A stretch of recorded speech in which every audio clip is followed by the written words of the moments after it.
તમારું સૌનું 12th સાયન્સનું result finally આવી ગયું છે. હવે તમારા બધાના મગજની અંદર એ સવાલ હશે કે સર મારો મેરિટ રેન્ક કેવી રીતે નીકળશે અને કેટલો નીકળશે. તો આજના વિડીયોની અંદર આપણે ગુજરાત બોર્ડના વિદ્યાર્થીઓ માટે ટેન્ટેટિવ મેરિટ રેન્ક કેવી રીતે ફાઇન્ડ કરી શકાય એક ઉદાહરણ દ્વારા સમજવાના છે. અને ટેન્ટેટિવ છે, એક્ઝેક્ટ આવો જ આવે એવી શક્યતા નથી. અને આ ટેન્ટેટિવ મેરિટ રેન્ક પછી તમે શું કરી શકશો એ પણ હું તમને આ વિડીયોની અંદર સમજાવીશ. તો યસ દોસ્તો, મારું નામ છે પ્રિયેશ પટેલ. આપ સર્વેનું ખૂબ ખૂબ હાર્દિક સ્વાગત છે પ્રિયેશ વિદ્યાપીઠ પ્લેટફોર્મની ઉપર. સૌથી પહેલા તો ચેનલ ઉપર નવા હોય તો સબસ્ક્રાઇબ કરીને બેલ નોટિફિકેશન પ્રેસ કરી દો. એક પણ વોટ્સઅપ ગ્રુપમાં જોડાયા ના હોય તો ડિસ્ક્રિપ્શન બોક્સમાં વોટ્સઅપ ગ્રુપની લિંક છે, ખાસ જોડાઈ લેજો જેથી તમને બધી જ અપડેટ ત્યાંથી મળતી રહેશે. એડમિશનની પહેલા જોડાયા હોય તો ફરીથી ના જોડાતા. હવે એક સિમ્પલ એક કેલ્ક્યુલેશન છે, અહીંયા લખેલું છે કે અંદાજિત મેરિટ રેન્ક તમે કેવી રીતે કાઢી શકશો. તો તમે સમજતા જજો, હું તમને સમજાવું છું. 100 માંથી તમારા બોર્ડના સાયન્સના પીઆર, તમારું જે રિઝલ્ટ હશે ને એમાં સાયન્સના પીઆર હશે, થિયરી પીઆર, ઓવરઓલ પીઆર અને સાયન્સના પીઆર. તો જે સાયન્સના પીઆર છે ને એ તમારે માઇનસ કરવાના છે 100 માંથી, અને ગુજસેટના પીઆર એ બંનેની એવરેજ. માની લો કે તમારા બોર્ડના પીઆર એક છે એક્ઝામ્પલ કે તમારા બોર્ડના સાયન્સના પીઆર 92.58 છે અને ગુજસેટના પીઆર 90.13 છે.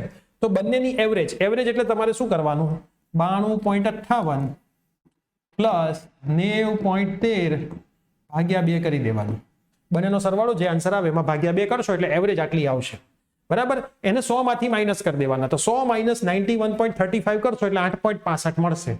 બરાબર, એટલે 8.65 તમારા જે આવે એને તમારે 450 વડે ગુણી દેવાનું રહેશે. કેટલા વડે ગુણશો? 450 વડે ગુણશો તો 3892. એટલે અંદાજિત મેરિટ રેન્ક 3700 થી 4000 ની વચ્ચે તમારો આવશે. અંદાજિત ગણતરી તમે કરી શકશો. હવે અંદાજિત તમને ગણતરી ખબર પડી જાય પછી લાસ્ટ યરનું તમે કટ ઓફ ચેક કરો. આપણી એપ્લિકેશન પ્રિયેશ વિદ્યાપીઠ ડાઉનલોડ કરી લો પ્લે સ્ટોર એપ સ્ટોરમાંથી. એના હોમ પેજમાં માય કોર્સમાં તમને એસીપીસી નો એક કોર્સ ફ્રીમાં મળી ગયો છે. એ કોર્સની અંદર તમે જશો એટલે તમને લાસ્ટ યરના બધા જ કટ ઓફ જોવા મળશે બીઈ ના રાઉન્ડ વાઇઝ. તો ત્રીજા કે બીજા રાઉન્ડનું તમે કટ ઓફ ચેક કરો. એમાં મેરિટમાં એન્ડ માન લો કે તમારો રેન્ક આટલો આવે છે 3892, તો આપણે 4000 માની ચાલો. તો લાસ્ટ અટક્યું તું 4000 ક્યાં એ બધી કોલેજમાં તમને આ વર્ષે પણ મળવાની શક્યતા છે. તો આ તમારે થોડું ઘણું હોમવર્ક કરવાનું સ્ટાર્ટ કરવું પડશે. આ હોમવર્ક તમે કરશો એટલે તમને ઘણું બધું આઈડિયા આવવા લાગશે કે કઈ કઈ કોલેજમાં તમારું એડમિશન થઈ શકે છે. Priyesh Vidyapeeth application home page my course, એમાં એસીપીસી નો ફ્રી કોર્સ, એમાં બીઈ બીટેકમાં જવાનું.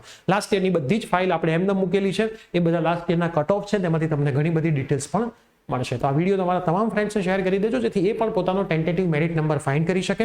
સીબીએસઈ ના વિદ્યાર્થીઓ માટે આવી કોઈ પણ જાતની ફોર્મ્યુલા નથી, તો સીબીએસઈ ના વિદ્યાર્થીઓ પ્લીઝ મેસેજ ના કરતા, એમનું મેરિટ ડાયરેક્ટ એસીપીસી તમને જણાવી દેશે. અને એસીપીસી નું મેરિટ પણ આઈ થિંક 6 મહિનાની 3જી તારીખની આજુબાજુ આવી જવાની છે. તો ત્યારે તો તમને તમારા મેરિટ જાણવા મળશે. મેરિટ ગુજરાત બોર્ડ હોય, સીબીએસઈ બોર્ડ હોય, કોઈ પણ કાસ્ટ હોય, બધાનું એક ભેગું જ બનશે અને સરસ મજાનું મેરિટ તમને જોવા માટે મળશે. ગ્રુપ વાઇઝ એ ગ્રુપના વિદ્યાર્થીઓ તમામે તમામ, બી ગ્રુપના વિદ્યાર્થીઓ જો એન્જિનિયરિંગમાં લેતા હોય તો એમનું પણ મેરિટમાં ત્યાં ભેગું જ મેરિટ બની જતું હોય છે જો તમે ફોર્મ ભરો છો તો. હવે તમારે એસીપીસી નું ફોર્મ ભરવાનું બાકી હોય તો એનો પણ આપણે વિડીયો ઓલરેડી બનાવેલો છે. એસીપીસી ફોર્મ કેવી રીતે ભરવું, ગૂગલમાં લખવાનું, પાછળ પ્રિયેશ, યુટ્યુબમાં લખવાનું, પાછળ પ્રિયેશ લખશો એટલે આપણો વિડીયો આવી જશે. ઓલરેડી 50,000 થી વધારે લોકોએ જોઈ લીધો છે. જોઈ લેજો, ફોર્મ ભરી લેજો. મળીએ છીએ આવી જ કોઈ નવી અપડેટ સાથે. Till then bye bye, take care.